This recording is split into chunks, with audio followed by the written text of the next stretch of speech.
Do you know the rules of a small town? I'm not talking about the ones in tourist guides, but the real rules. The unspoken laws residents live by in a seemingly peaceful residential area. Don't know them? Then you're lucky. But if you hear this story now, you'll know the rules too. And once you know them, you can never forget. My name is Nathan Carter. I'm 33 years old. I've been a police officer in this town for 5 years. Or, to be precise, I've been the rookie for 5 years. That's because no one else lasts longer.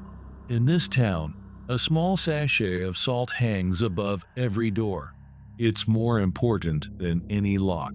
No one explains why. It's just what you do. Red tape is strung throughout the town, on old buildings, utility poles, sometimes even vending machines. Faded and curling at the edges, no one ever removes it. There's a reason for all of this. And if you're a rookie cop, you need to know why. It all started 5 years ago, the day I was assigned to this town. My partner, Joey McDaniel, was a 30-year veteran. Every shift, he ate a Graziano's frozen pizza. He'd swear, heated in the microwave, it tastes better than any pizza place in town. I never argued, because if you listened to what he said, you'd stay alive. On my first day, he took me in the patrol car and drove me around town. At first, I thought it was a normal orientation. City Hall, schools, hospitals, major intersections. Just the usual things you find in any town. There's an official manual they gave rookies, but it doesn't tell you the really important stuff. He pointed out the window. A peaceful residential area stretched out before us. Lawns were manicured, mailboxes neatly lined up, and children's bikes lay casually in driveways. A picture-perfect small American town.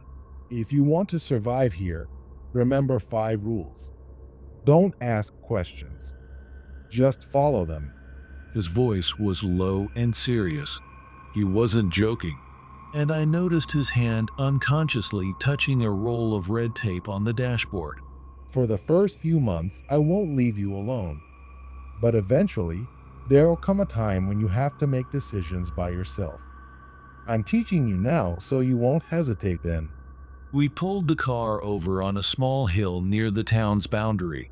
From there, we could see the entire town. It was a beautiful sight. House roofs glowed in the evening sun, and white smoke rose from chimneys. A church steeple stretched towards the sky, and children played in the schoolyard. Beautiful town, isn't it? Joey said, but look closely. I squinted. At first, nothing seemed unusual, but as I observed longer, I started to notice subtle things. In every house yard, there was a small red marker, a ribbon tied to a pole, a piece of cloth on a tree, tape on a fence. From a distance, it looked like decoration, but there was a pattern. It was intentional. The schoolyard where the children played also looked strange if you really paid attention. They seemed to be avoiding specific areas. No one went near the northeast corner of the schoolyard. There was nothing there, just grass and an old oak tree. But the children instinctively walked around it. You don't see anything yet, Joey said, but you will soon. This town is good at hiding its secrets, but it's not perfect. the first rule: never enter the red house at the end of Barb Road. The moment I saw that house, I understood why no one went near it. A deep, unnatural red, paint that never fades, peels, or chips. From the roof to the window frames and glass, everything was a uniform, blood-like red, as if the entire house had been fondue dipped and dried. Birds don't land on its roof. Dogs run away with their tails between their legs.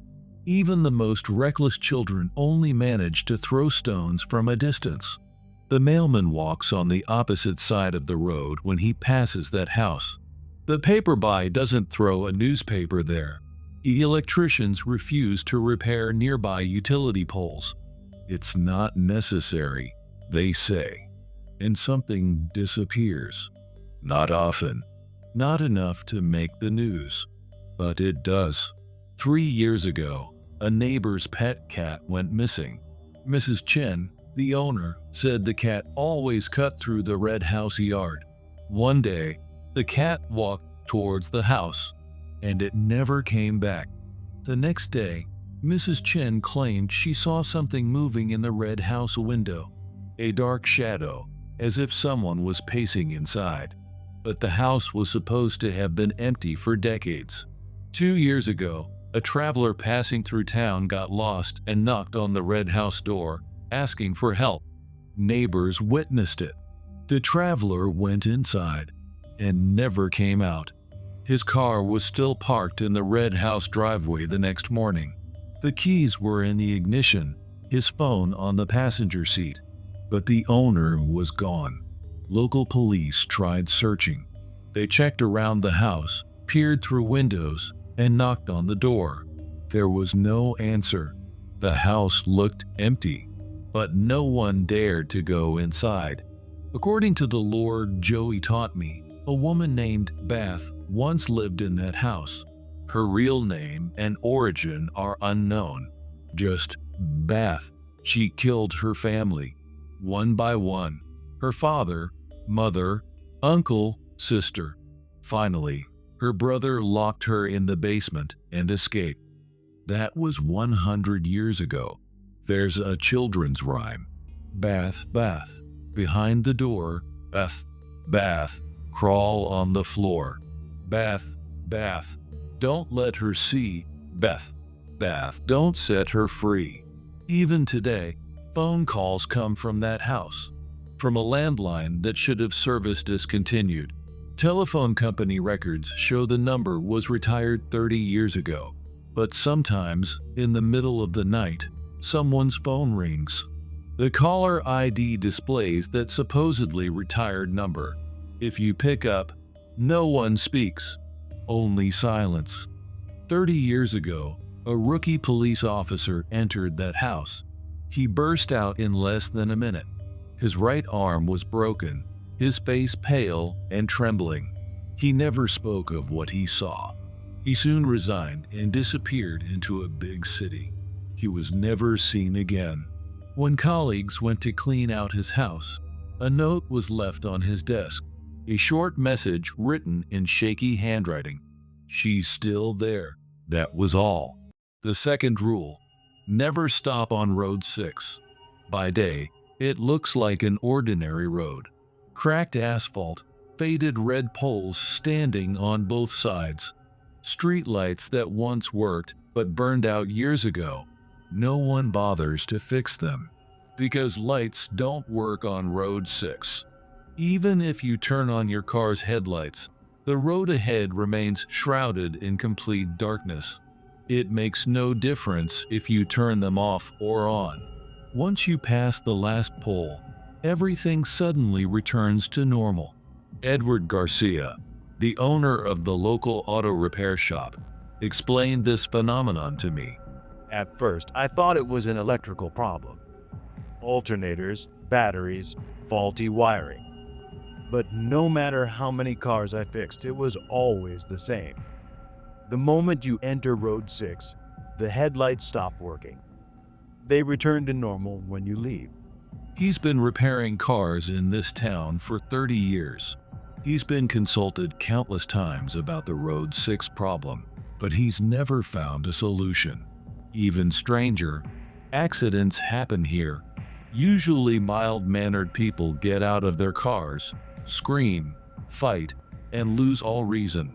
The hardware store owner once smashed his own car windshield with a tire iron.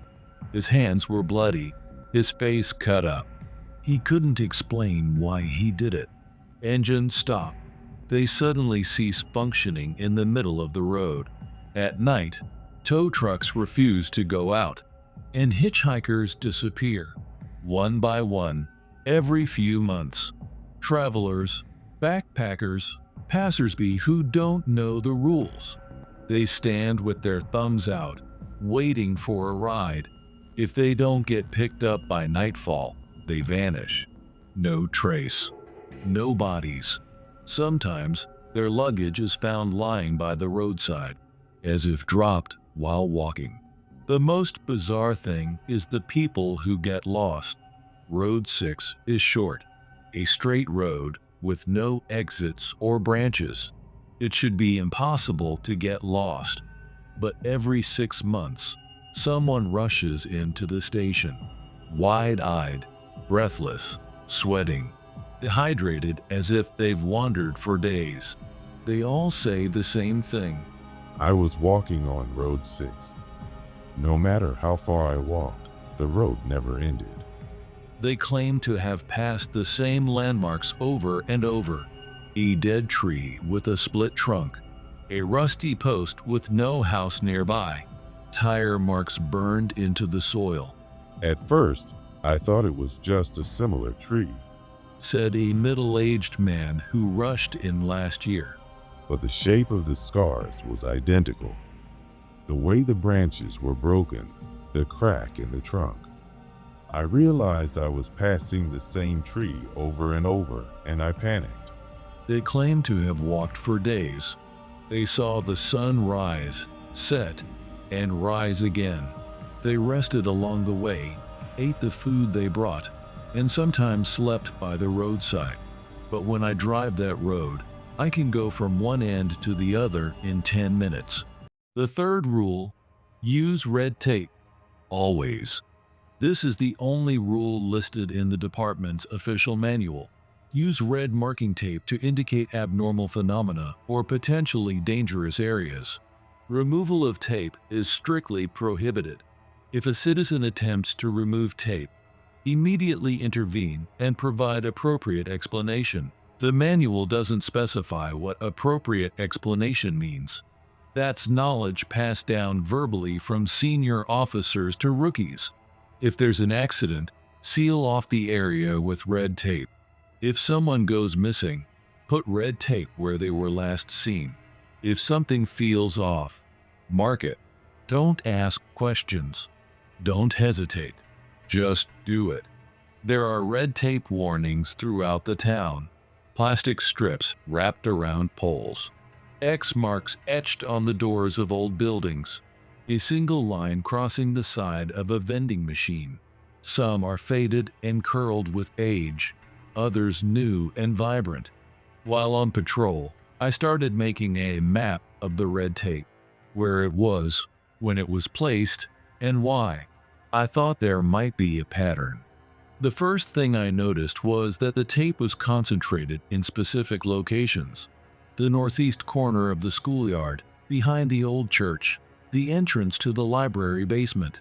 These places have multiple types of tape layered on them, from different times, for different reasons.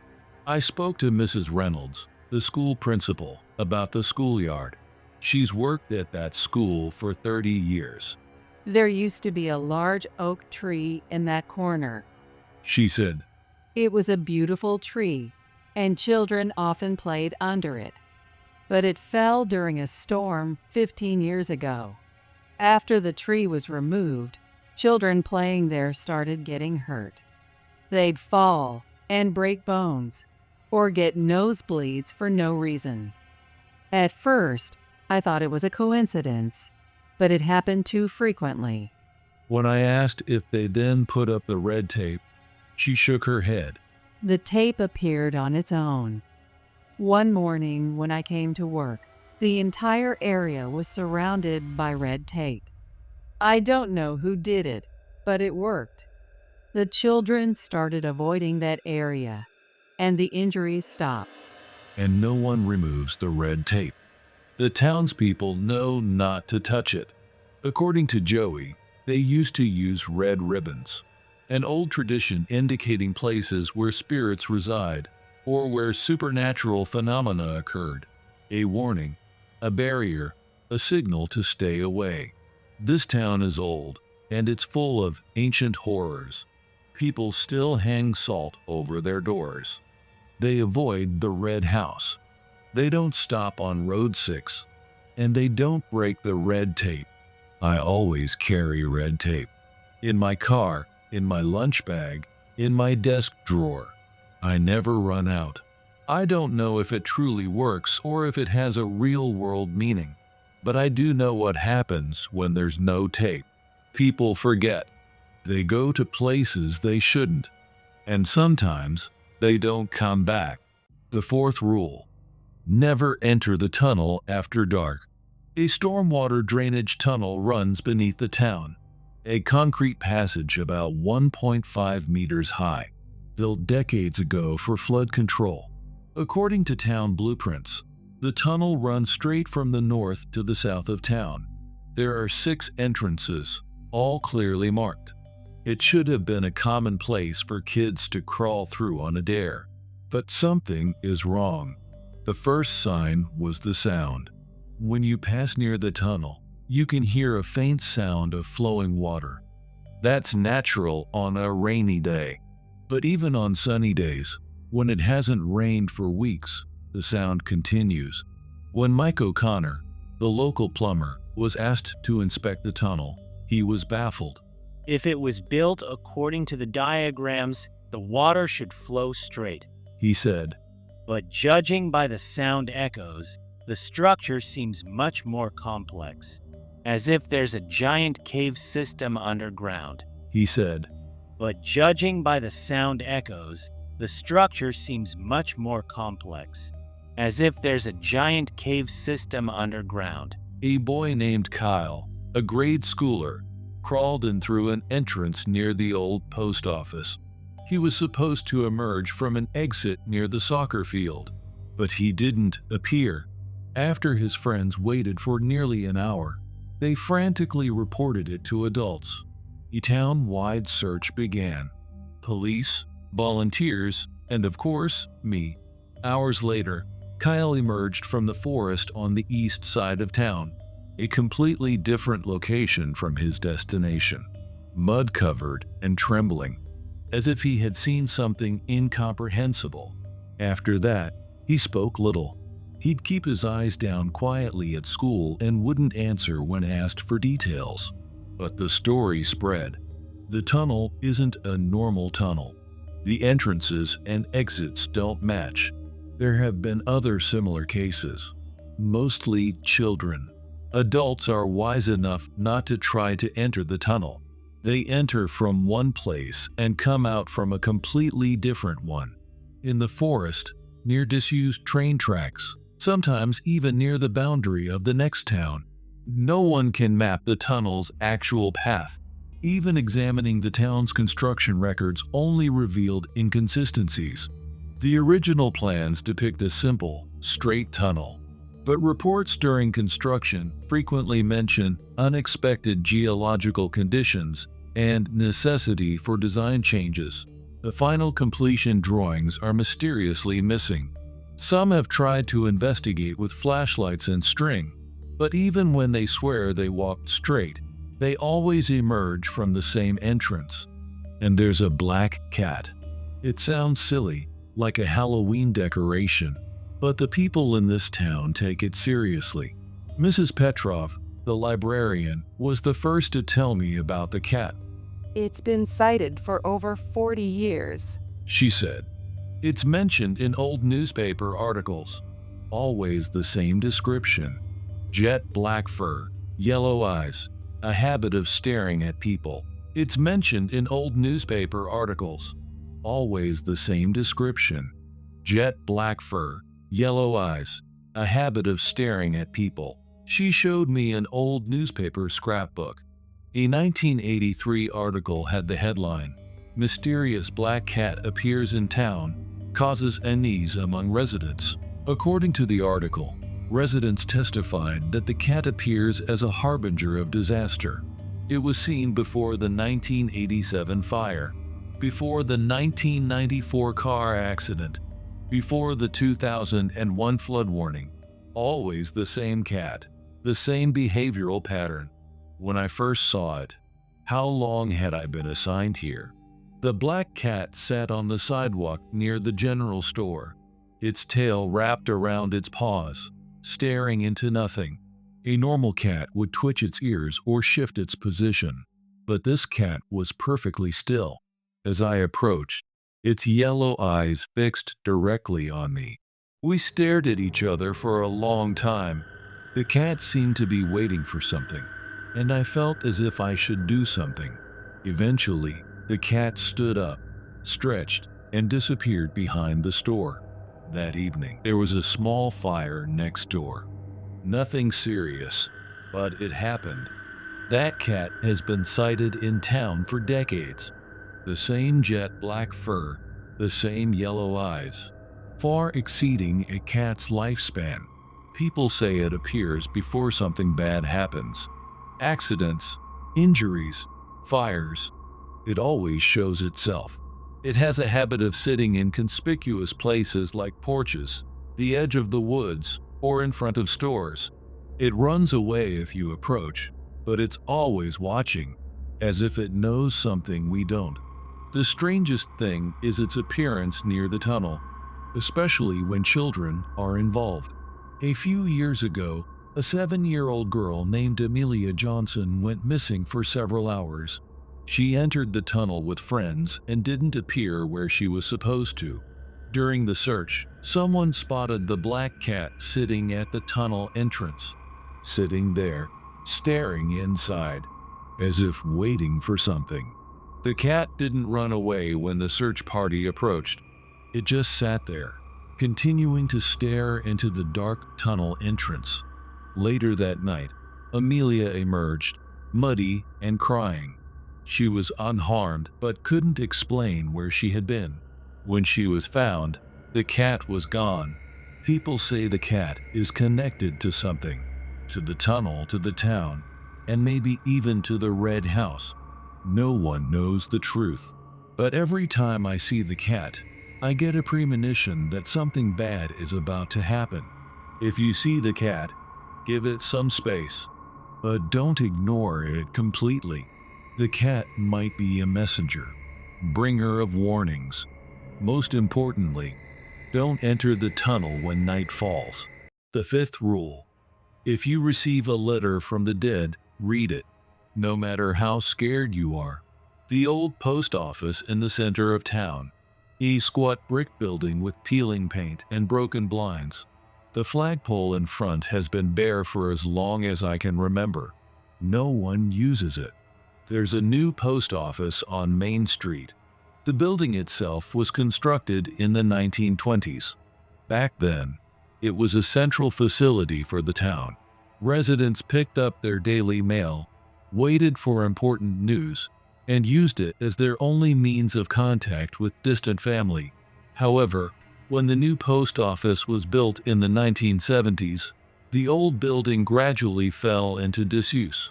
After the last postman retired in 1985, the building was completely abandoned.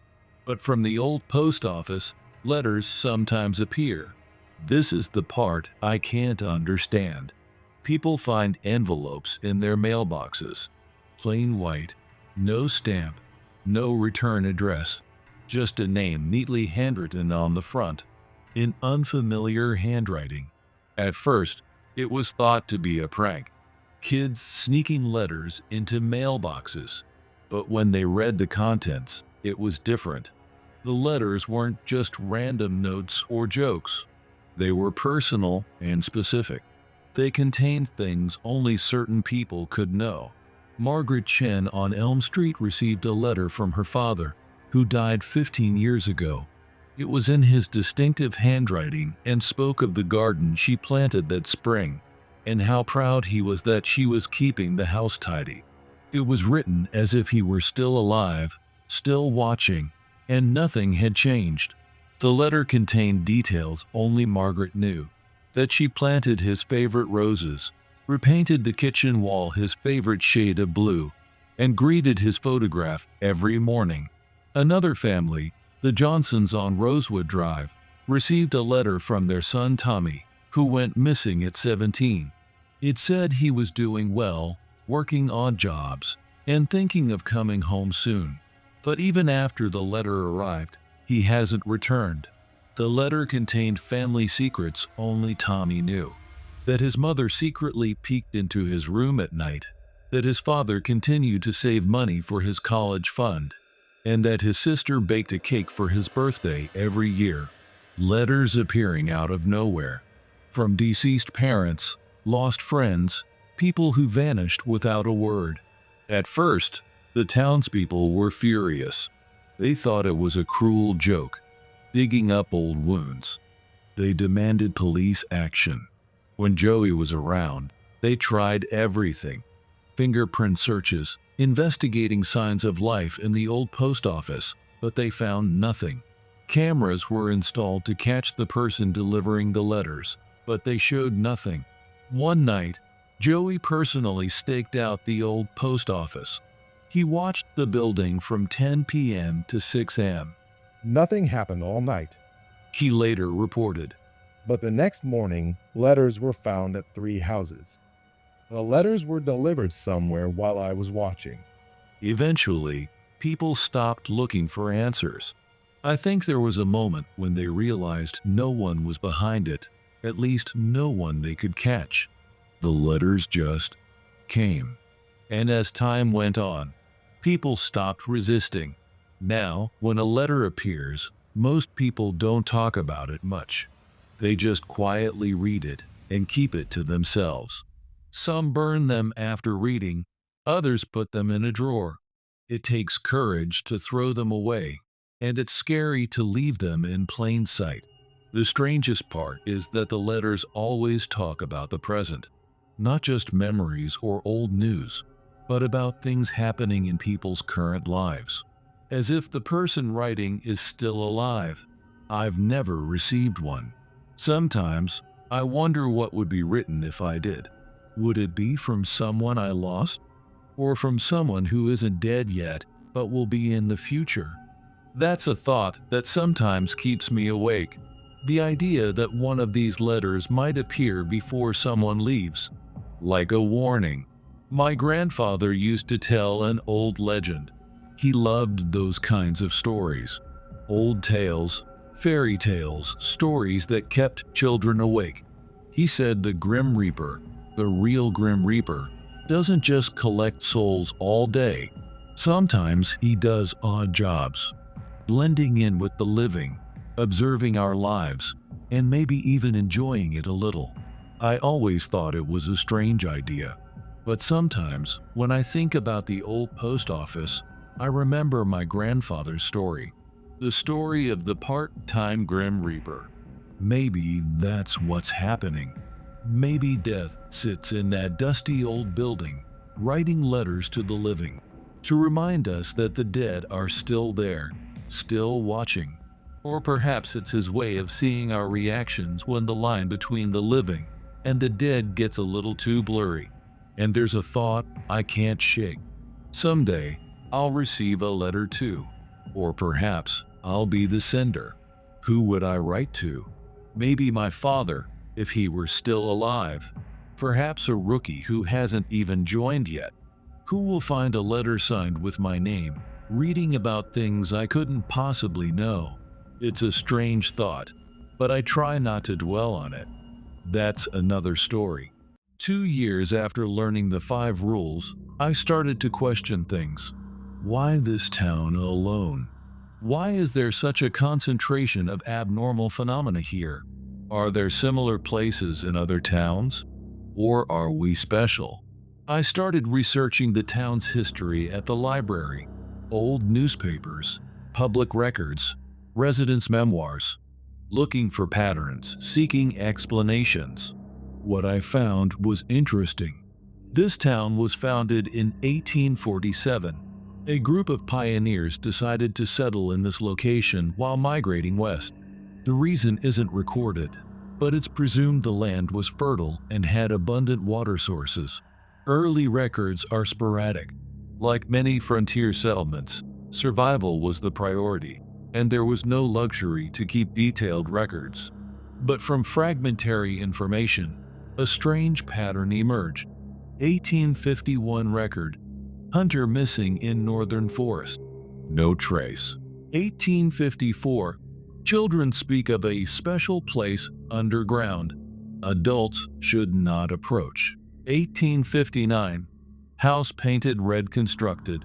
Residents offer no explanation. 1863.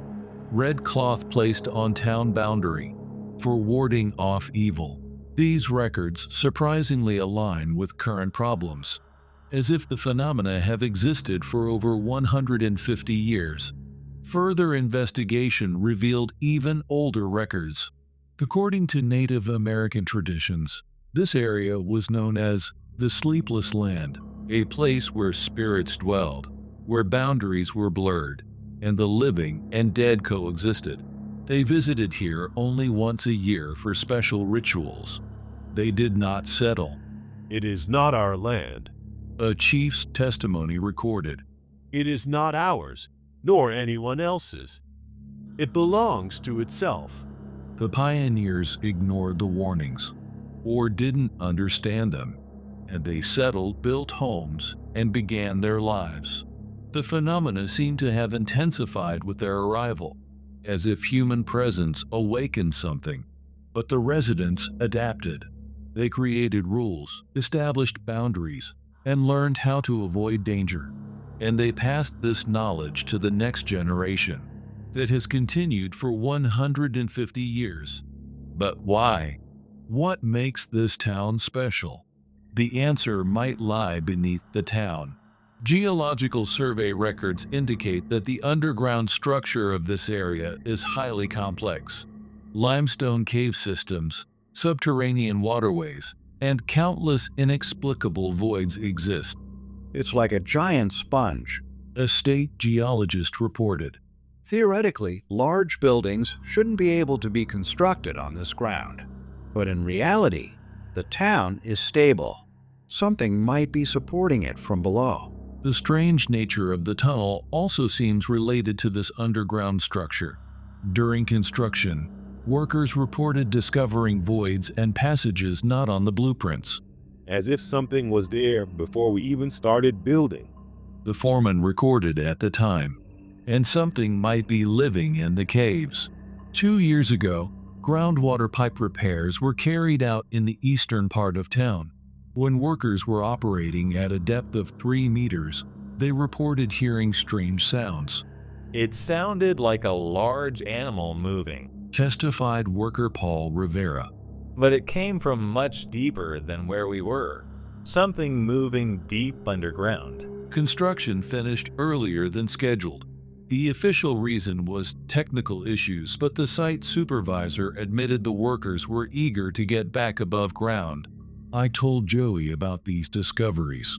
He listened with interest, but didn't seem very surprised. You think you've found new information, but in reality, you've just rediscovered old knowledge. He said. All the old residents of this town know that this isn't a normal place. We live on top of something, and sometimes that something shows its face. It doesn't matter what it is.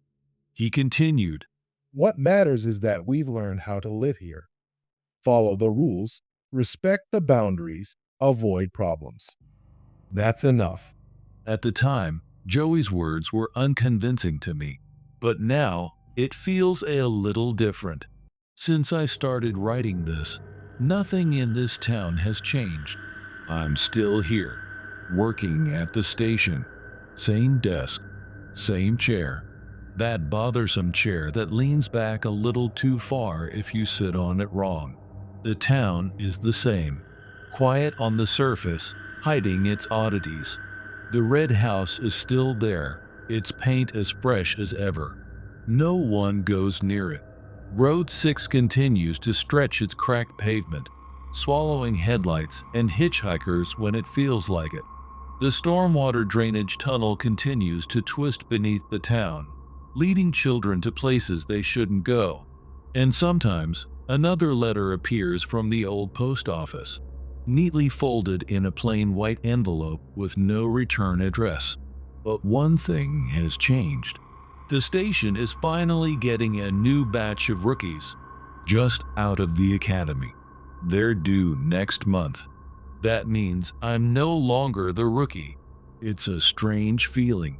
I've been the youngest on the force for so long. It feels like part of my identity. The one who gets the worst shifts, the weirdest calls, the one who handles what no one else wants. But soon, that'll be someone else's job. Maybe it'll be your job. If you're reading this, you're probably one of those rookies, just starting out, still full of fresh energy, thinking this is just like any other small town assignment. A rural posting where time moves slowly, nothing big ever happens, and you can't expect much excitement. I understand. I thought the same thing before I came to this town, but you're here now. And this town isn't like the others. The first few weeks will be confusing. The strange habits of the residents, the inexplicable occurrences, the solemn demeanor of your colleagues, why everyone carries red tape, why they avoid certain places, why they don't like talking about the old post office. It's natural to have questions, to seek answers, but don't rush. Knowledge is given incrementally for survival. If you see the black cat sitting near the tunnel, keep your distance, but don't ignore it completely. The cat might be a messenger, a bearer of warnings. If you hear the phone ring from the red house, don't listen for too long, but don't ignore it completely. Someone might need help. However, only go to help during the day. If someone disappears on Road 6, don't waste time trying to understand. Just do what you can. Search, record, report to their family, but don't expect miracles. And if you receive a letter from someone who shouldn't be writing, read it, even if you're scared. The letter might contain important information, warnings, advice, sometimes even clues about the future. You now know the rules of this town. Once you know them, you can never forget. That's all my story. I'm not going anywhere. At least not for now. I'll still be here when you arrive. Probably sitting at the desk closest to the back window, drinking coffee that's been in the pot too long. But I'm no longer the rookie. That's you. If you have any questions, don't hesitate to ask. But remember, some questions have no answers, and some answers can only be learned through experience. This town is a teacher, harsh, sometimes cruel, but fair. Those who follow the rules are protected. Those who don't, well, you don't have to worry about them. I wish you the best, truly. But most of all, I wish you follow the rules. One last thing, if you think all of this is real, you're right. If you think this is just a story, that's fine too. But if you ever get the chance to visit a small town, try to observe a little more carefully the habits of the residents, the places they avoid, the topics they don't speak about. And if you see a small sachet of salt hanging above a door, red tape wrapped around buildings, and people avoiding certain roads, remember there are rules, and that once you know them, you can never forget.